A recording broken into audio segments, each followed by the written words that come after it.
എറണാകുളം വാരപ്പെട്ടി പുത്തൻകുരിശ് മിൽമ ക്ഷീര സഹകരണ സംഘങ്ങളിൽ ക്ഷീരവികസന വകുപ്പ് ഡയറക്ടറേറ്റിന്റെ നേതൃത്വത്തിൽ ഇപ്പോൾ മിന്നൽ പരിശോധന നടക്കുകയാണ്.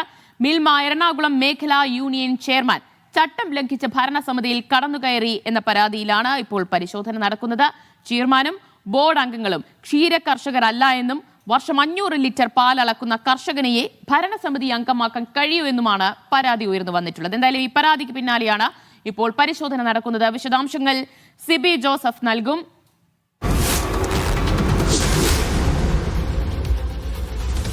സിബി, മിന്നൽ പരിശോധനയാണ്. എന്താണ് ഈ പരിശോധനയ്ക്ക് ഇടയാക്കിയത്? പ്രധാനമായി എവിടെയൊക്കെയാണ് ഇപ്പോൾ പരിശോധന നടന്നു വരുന്നത്?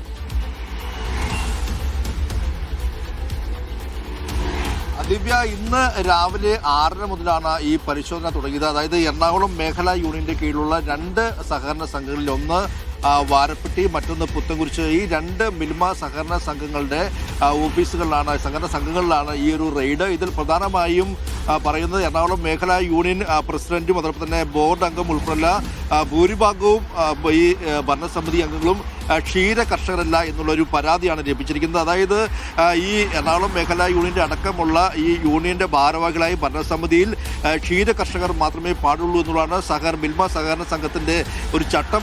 മാത്രമല്ല, ഇത് മത്സരിക്കാൻ തന്നെ യോഗ്യത എന്ന് പറയുന്നത് ഒരു വർഷം ഒരു 500 ലിറ്റർ പാലെങ്കിലും സ്വന്തമായി അളക്കണം. സ്വന്തമായി ഫാമോ അല്ലെങ്കിൽ വാടകയ്ക്കെടുത്ത ഫാമോ കാലിത്തൊഴുത്തോ വഴി അളക്കണം എന്നുള്ളതാണ് നിയമം. പക്ഷേ ഇവിടെ ഈ പരാതിക്കാരൻ പറയുന്നത്, പരാതിക്കാരൻ വളകം സ്വദേശിയാണ്. പരാതിക്കാരൻ ഈ വളകം സ്വദേശിയായ അനന്ത് ബാസിന്റെ പരാതിയിൽ പറയുന്നത് എറണാകുളം മേഖലാ യൂണിയൻ മിൽമ ചെയർമാൻ CN വത്സരം പിള്ളയും മിൽമ ഡയറക്ടർ ബോർഡ് അംഗമായ PS നജീബും, ഈ 2 പേരുടെയും വീട്ടിൽ പശുക്കളില്ല, കാലിത്തൊഴുത്തില്ല, മാത്രമല്ല ഇവർക്ക് ഫാമുമില്ല.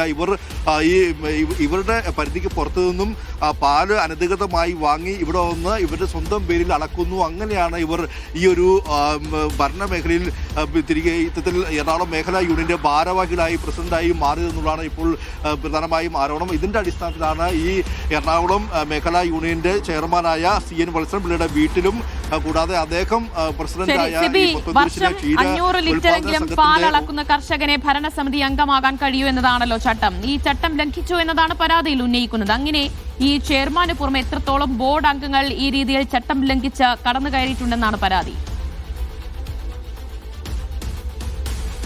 ഈ 12 അംഗങ്ങളാണ് എറണാകുളം മേഖലാ യൂണിയനിലുള്ളത്. ഈ 12 അംഗങ്ങളിൽ ഭൂരിഭാഗം ഏകദേശം 8ഓളം പേർ ഇതിൽ ക്ഷീര കർഷകരല്ല എന്നുള്ളതാണ് പരാതി. ഇതിൽ പ്രധാനമായും ഈ പരാതിയിൽ പറയുന്നത് ഒരു ക്ഷീര കർഷകന് മാത്രമേ ക്ഷീര കർഷകരുടെ പ്രശ്നങ്ങൾ മനസ്സിലാക്കാൻ കഴിയൂ. അവർക്ക് മാത്രമേ അവർക്ക് വേണ്ടിയുള്ള പ്രശ്നങ്ങൾ മനസ്സിലാക്കിക്കൊണ്ട് ഓരോ പദ്ധതികൾ നടപ്പാക്കാൻ കഴിയൂ. പക്ഷേ ഇവിടെ രാഷ്ട്രീയമായി ദുരുപയോഗം ചെയ്തുകൊണ്ട് ഇവർ ക്ഷീര കർഷകരല്ലാത്തവരും ഇത്തരത്തിൽ കടന്നു കയറുകയും അവർ മത്സരിക്കുകയും അങ്ങനെ വിജയിക്കുകയും ചെയ്യുന്നു. അത്തരത്തിൽ പോകുമ്പോൾ ക്ഷീര കർഷകരുടെ പ്രതിസന്ധിക്ക് യാതൊരു മാറ്റം ഉണ്ടാകുന്നില്ല. ക്ഷീര കർഷകരുടെ പ്രശ്നങ്ങൾ ഇവർക്ക് മനസ്സിലാക്കാൻ കഴിയില്ല. അത്തരത്തിൽ ചട്ടം ലംഘിച്ചുകൊണ്ടാണ് ഇത്തരത്തിൽ ഇവർ ഈ ഭരണസമിതി അംഗങ്ങളായത് എന്നുള്ളൊരു പ്രധാനപ്പെട്ട ആരോപണമാണ് ഈ പരാതിയിൽ ഉന്നയിക്കുന്നത്. ഈ പരാതിയുടെ അടിസ്ഥാനത്തിലാണ് ഇപ്പോൾ ക്ഷീരവികസന വകുപ്പ് മന്ത്രി ചിഞ്ചു റാണിക്കാണ് ഈ പരാതി ലഭിച്ചത്. ഈ പരാതിയുടെ അടിസ്ഥാനത്തിലാണ് തിരുവനന്തപുരത്തുള്ള ഈ മിൽമയുടെ ഡയറക്ടറേറ്റ് ബോർഡ് അംഗങ്ങൾ ഇത്തരത്തിൽ ഈ ഒരു മിന്നൽ പരിശോധന നടത്തുന്നത്. ഇപ്പോൾ വാരപ്പെട്ടിയിലും സമാനമായി പരിശോധന നടത്തുന്നു. അതോടൊപ്പം തന്നെ പുത്തൻകുരിശിലെയും ഈ ക്ഷീരോത്പാദക സംഘത്തിൽ പരിശോധന നടത്തുകയാണ്. പുറത്തുനിന്നും പാല് കൊണ്ടുവന്ന് ഇവരുടെ പേരിൽ അളക്കുന്ന ഒരു സാഹചര്യമാണുള്ളത്. അങ്ങനെയാണ് ഇവർ ഈ ഒരു മേഖലാ യൂണിയനിൽ ഭാരവാഹികളായി മാറുന്നു എന്നുള്ളൊരു ചോദ്യം ഇവിടെ ഇരുന്നു. അത് തീർച്ചയായും ചട്ടലംഘനം തന്നെയാണ്. മിൽമ സഹകരണ സംഘത്തിന്റെ ചട്ടലംഘനം തന്നെയാണ്. ക്ഷീര കർഷകരല്ലാത്ത ഒരാൾ മിൽമയുടെ മറ്റും തലപ്പത്തിരിക്കുമ്പോൾ സ്വാഭാവികമായും എങ്ങനെ ക്ഷീര കർഷകരുടെ പ്രശ്നങ്ങൾക്ക് ഒരു അറുതി വരും, അല്ലെങ്കിൽ അവരുടെ പ്രശ്നങ്ങൾ പരിഹരിക്കുന്ന രീതിയിലുള്ള നടപടികൾ ഉണ്ടാകും എന്നുള്ളതാണ് ഇതിൽ ഏറ്റവും പ്രധാനപ്പെട്ട ചോദ്യം. അതുകൊണ്ട് തന്നെ ഇപ്പോൾ ഈ നടന്നുകൊണ്ടിരിക്കുന്ന ഈ പരിശോധനയിലൂടെ പ്രധാനമായി പറയുന്ന ചെയർമാനും ബോർഡ് അംഗങ്ങളും ഒക്കെ കർഷകരാണോ, ക്ഷീര കർഷകരാണോ എന്നാണോ പരിശോധിച്ചു വരുന്നത്? തീർച്ചയായും ഇവർ പരിശോധന ഏറ്റവും പ്രധാനപ്പെട്ട ഒരു കാര്യം, ഒന്ന് ഇവരുടെ പേരിൽ ഈ ഒരു സഹകരണ സംഘങ്ങളിൽ പാൽ അളക്കുന്നു. ഈ പാല് അളക്കുന്നത് എവിടെ നിന്നാണ് ഈ പാൽ വരുന്നത് എന്നുള്ള കാര്യമാണ് പ്രധാനമായും ചോദിച്ചറിയുന്നത്. മറ്റൊന്ന്, ഈ ഇവരുടെ വീടുകളിൽ, അതായത് ചെയർമാന്റെ വീട്ടിൽ PN വത്സരപ്പിള്ളയുടെ വീട്ടിൽ ഇപ്പോൾ അവിടെ പരിശോധന നടത്തുകയാണ്. നമ്മൾ അല്പസമയം അവിടെ പോയിരുന്നു. അവിടെ നിന്ന് പരിശോധന പൂർത്തിയാക്കി മടങ്ങിയിട്ടുണ്ട്. അവിടെ പശുത്തൊഴുത്തോ അല്ലെങ്കിൽ മറ്റുള്ള ഫാമോ നമുക്ക് കാണാൻ കഴിഞ്ഞില്ല.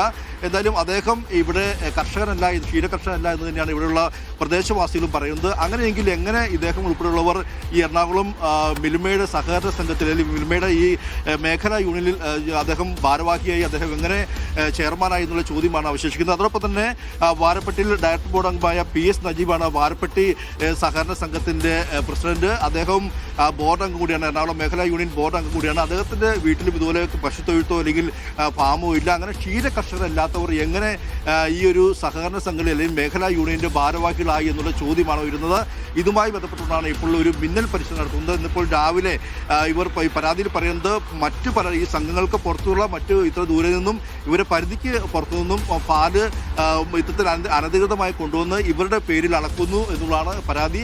അത് പ്രകാരം ഈ പാലുകൾ അളക്കുന്നുണ്ടോ എന്ന അടക്കമുള്ള കാര്യങ്ങളാണ് ഇപ്പോൾ പരിശോധിക്കുന്നത്. ഇതിന്റെ ഭാഗമായി ഉദ്യോഗസ്ഥർ പുത്തൻകുരിശിലും അതോടൊപ്പം തന്നെ വാരപ്പെട്ടിലും പരിശോധന തുടർന്നുകൊണ്ടിരിക്കുകയാണ്. അതിനുശേഷം ഇതുമായി ബന്ധപ്പെട്ട നടപടി ഉണ്ടാകാം. എന്തായാലും രാഷ്ട്രീയമായി തന്നെ വലിയ രീതിയിൽ ചർച്ച ചെയ്യപ്പെടുന്ന ഒരു വിഷയമാണ്. കാരണം ക്ഷീര കർഷകരല്ലാത്തവർ ഈ എറണാകുളം മിൽമ മേഖലാ യൂണിയന്റെയൊക്കെ പ്രതിനിധികളായി എത്തുകയും അവർ പിന്നീട് ക്ഷീര കർഷകരുടെ പ്രശ്നങ്ങൾക്ക് വേണ്ടി സംസാരിക്കുകയും അവർ അല്ലെങ്കിൽ ഇത്തരം ആളുകൾ ഇതിന്റെ തലപ്പത്തിരിക്കുമ്പോൾ സ്വാഭാവികമായും എങ്ങനെ ക്ഷീര കർഷകരുടെ പ്രശ്നങ്ങൾ പരിഹരിക്കപ്പെടുമെന്നുള്ള ചോദ്യം ഉയരുന്നു. രാഷ്ട്രീയമായ സ്വാധീനം ഉപയോഗിച്ചുകൊണ്ട് രാഷ്ട്രീയ പാർട്ടികൾ ക്ഷീര കർഷകരല്ലാത്തവരെ എറണാകുളം മേഖലാ യൂണിയന്റെയും അല്ലെങ്കിൽ ഇതുപോലെ മിൽമയുടെയൊക്കെ തലപ്പത്ത് വരുന്നു എന്നുള്ള ചോദ്യവും ഉയരുന്നു. എന്തായാലും ഇതിന് തന്നെയാണ് ഈ ഒരു പരിശോധന ഏറ്റവും പ്രസക്തമായ കാര്യം. യോഗ്യത ഇല്ലാത്തവർ ഈ മേഖലാ യൂണിയന്റെയും മിൽമയുടെയും മറ്റും അതിന് തലപ്പത്ത് കയറിയിരിക്കുന്നു. അവർ എങ്ങനെ ഇത്തരത്തിൽ ക്ഷീര കർഷകരല്ലാത്തവർ ഈ മത്സരിക്കുന്നു എന്നുള്ളതാണ് ഏറ്റവും പ്രധാനപ്പെട്ട കാര്യം.